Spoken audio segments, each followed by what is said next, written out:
All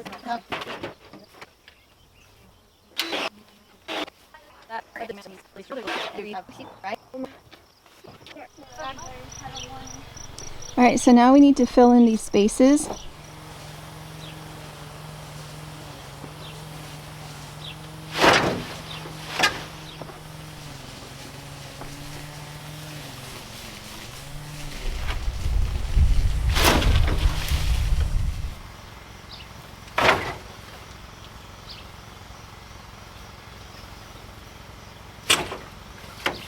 And then these are the stakes that I use for resting the rabbit hutch on the bed.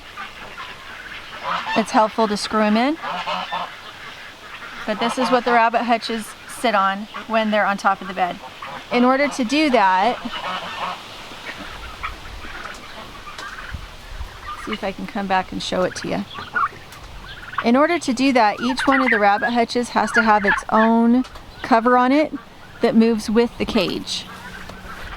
If you can see that. I used old feed sacks. That's what that plastic is on the back, and that's the plastic on the top. Those are old feed sacks that I attached with hog rings. And without the rabbits, the beds don't heat up the same way. You can use goat bedding and that kind of thing, but we find that the plants themselves really like the rabbit manure. What are you turkeys doing?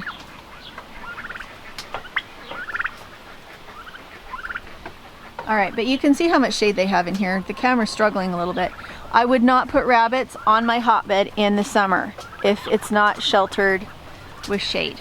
Again, I'm strategic about when I put the rabbits on the hotbed.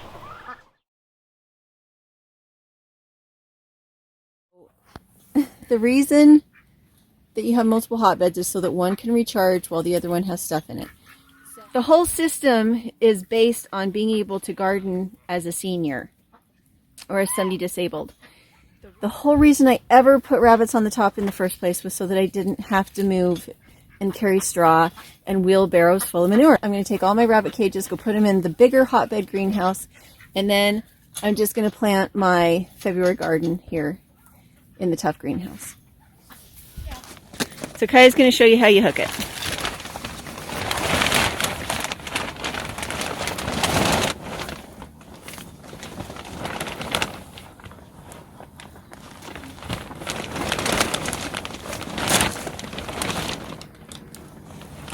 Okay, hey guys, so we have a big old pile of boxes to put in the hotbed greenhouse, thankfully.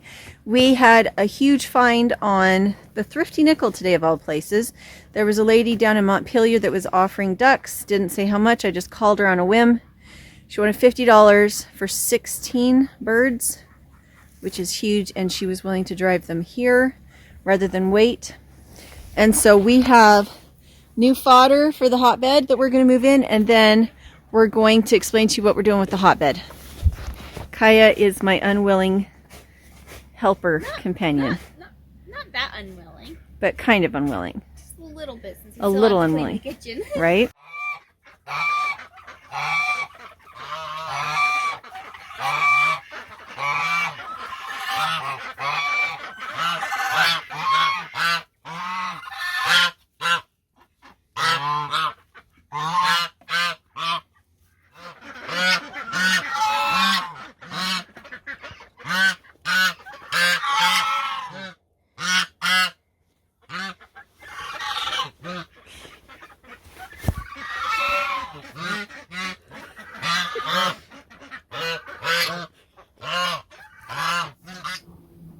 Hopefully when I vault over the side, I don't knock everything down.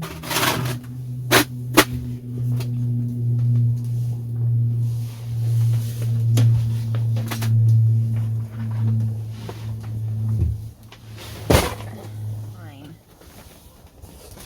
All right, this just has old onion peels in the bottom, some paper, so that can just be dumped out, and that's just going to compost in the bottom.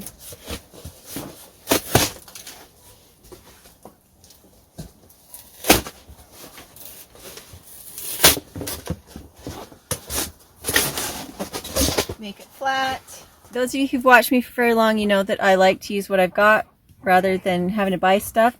So I'm going to have Kaya go back and zip tie with metal zip ties the cow panels to these shelving units.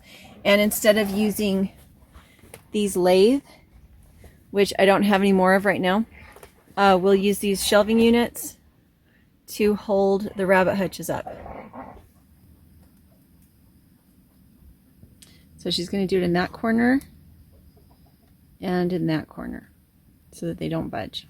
All right, Kaya's putting the last one up, and then we're going to start moving rabbits in.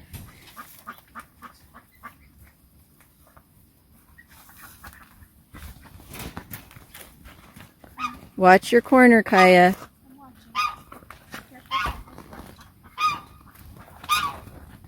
That is one of the difficulties of rabbits in the greenhouse, is that the plastic doesn't terribly love the corners of the rabbit hutches. I don't think we've ever actually punctured it, but Mom has a conniption every single time we move it. Mom is livid about something that's never happened. Mom is livid about something that has never happened. But it's never happened because she would be livid. Uh-huh.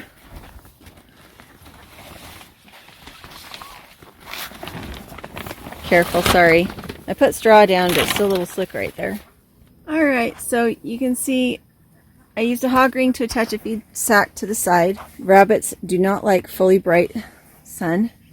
It's a cold greenhouse right now because it doesn't have the hotbeds going, but it's still greenhouse and it's bright enough to cause them distress.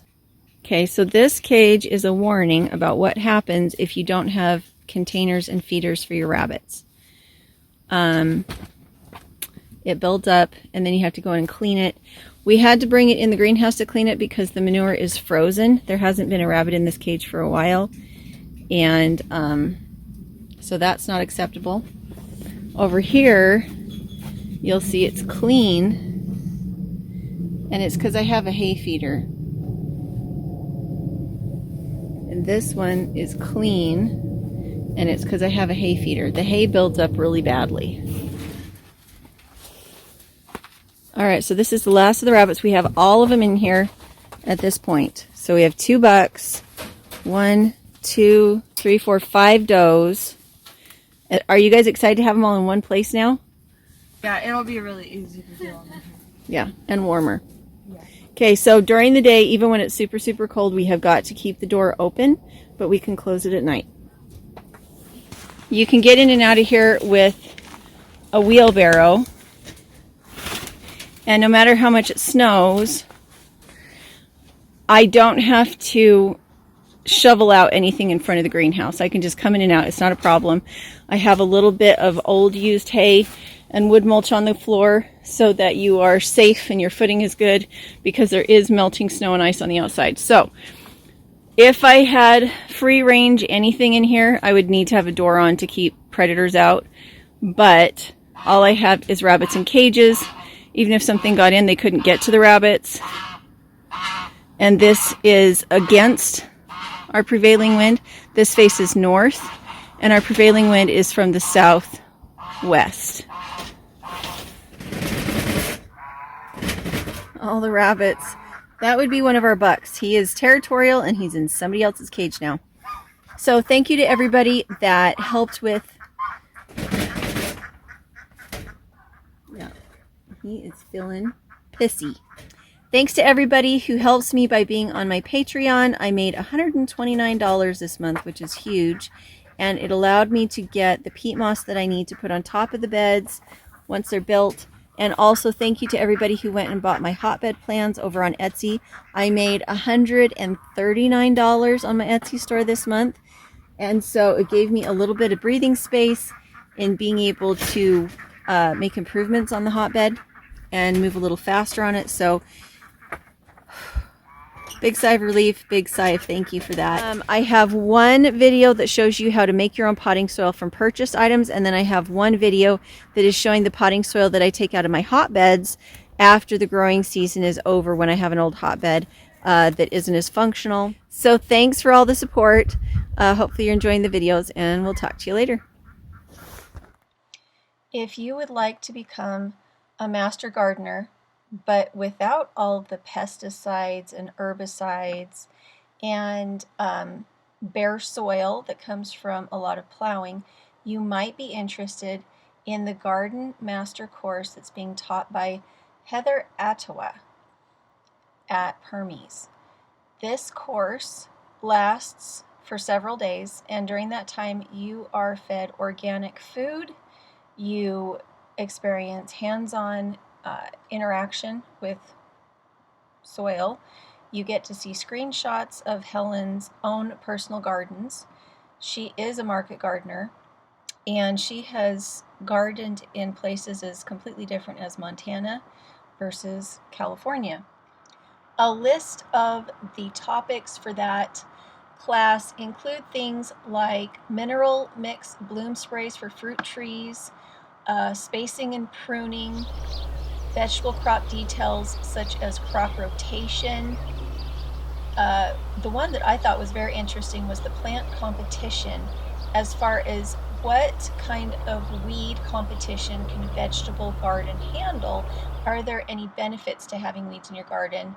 And what are some of the ways to manage those weeds so that they are beneficial to you rather than just creating problems for your garden? Another one is creating habitat. How do you have habitat in your garden that allows beneficials to be welcome and not damage your garden?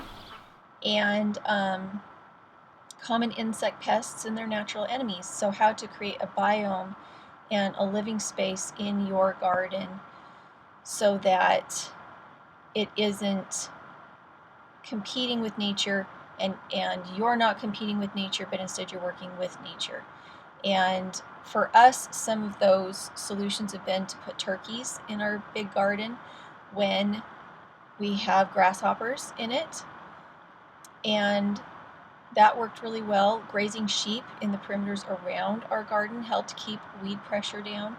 And so this looks like a really good class. If you guys are interested in it, go ahead and check into it. Again, this class is in Montana at Permies, and Helen Attawa will be the one teaching the class.